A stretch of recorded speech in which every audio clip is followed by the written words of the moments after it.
Train by day, Joe Rogan podcast by night, all day. Get Jamie looking yoked like a motherfucker, hitting balls across the fucking desert. Yeah, he's addicted to that golf. You should see him out there with the simulator just whop. He told me he was out in the backyard. Good for him, man. Whop. Whop. You still won't hit a golf ball? I've hit a couple golf balls. I'm just not going to play golf. Okay. I'm scared. Of what? Get addicted to it. They're all addicted. Ron White, Tony Hinchcliffe, him, all these guys. They're addicted. Look at him. He's over there, Jones. Got the bug. They go every day? You guys go every day? He's on the simulator every day. The kid motherfucker can whack a golf ball. It's like shooting jump shots, though. You got to practice the jump shot. Yeah, you got to practice the jump shot, yeah. Wet. Yeah. Tremendous. Tremendous. How long does it take you to do? 22 fucking years. Jesus. And then I hooked up with Erica Florentine, Jimmy's niece, and she put it all together for me. I'm Nice. happy I did it and got it over with. Nice. I got all that shit off my fucking chest. Joey Diaz is an author. Look at this. I bet this is great. I've heard most of these stories, I'm sure. But I don't know with you. You know, with you, I always think I've heard all the fucking stories, and then another one pops up. If you really could, like, document everything you've been through in your life, like, no one would believe it. They don't believe it. The people still sometimes don't believe some of those stories. Yeah, we're on. Oh, good to see you. The one thing that writing it and reading it, I did the audiobook. Oh, nice. I did the audiobook. How was that? Good. And everybody said it's going to suck, blah, blah, blah. I go, give me 3 hours a day. Give me a space in between. And I'll go in there and just knock it. I knocked it off in 2.5 weeks. Nice. But once I read it, like, you know, because it's been in your head for a long time and shit. Once I read it, I only got one thing out of this book. I got my money's worth.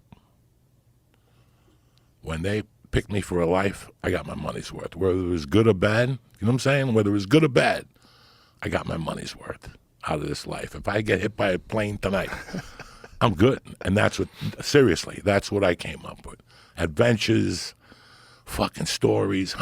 I was the biggest loser. How many times I started over. If you read that book, I must have started over 60 times.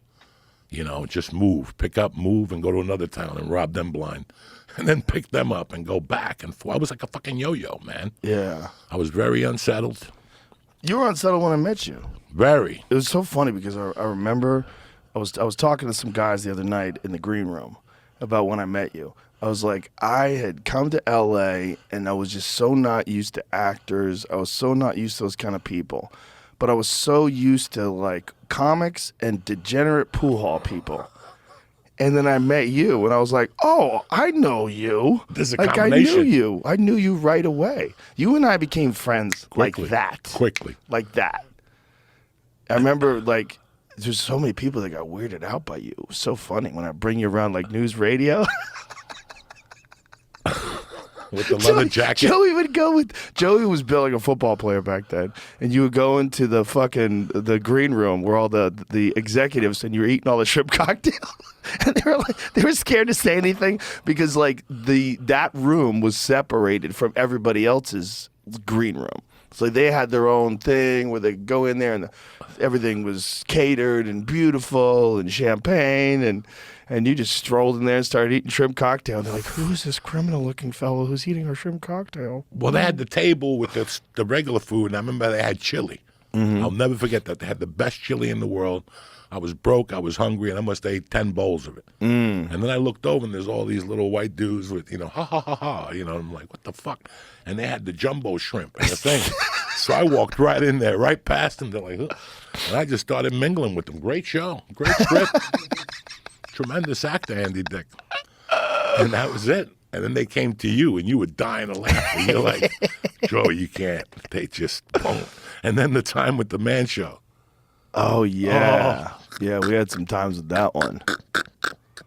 I think the first, 8 years, you were like, I don't know if I can handle this guy. What are you talking about? I did my best. Do you remember at Stand Up New York with Sussman when I went off on the owner? You remember that? Oh, yeah. During August, for Fear Factor, we went in there, and he's like, you're not going to get a spot tonight. I go, I didn't ask for a fucking spot, you asshole. He just looked at me, and Sussman was like, what the fuck, Joey? I didn't like that dude, so. But no, at the beginning, I know that you were like shaking your head like, this guy's not. Yeah, but it made me comfortable. I love being around you because I know people like you. I understand you. Like, I didn't understand actors. It made me so uncomfortable because I never knew who they really were. I never knew what they really thought. They were never like present with you. Not all of them, but it was just like there was enough of them out there that were trying to make it in Hollywood, and they were putting on a show for everybody everywhere they went.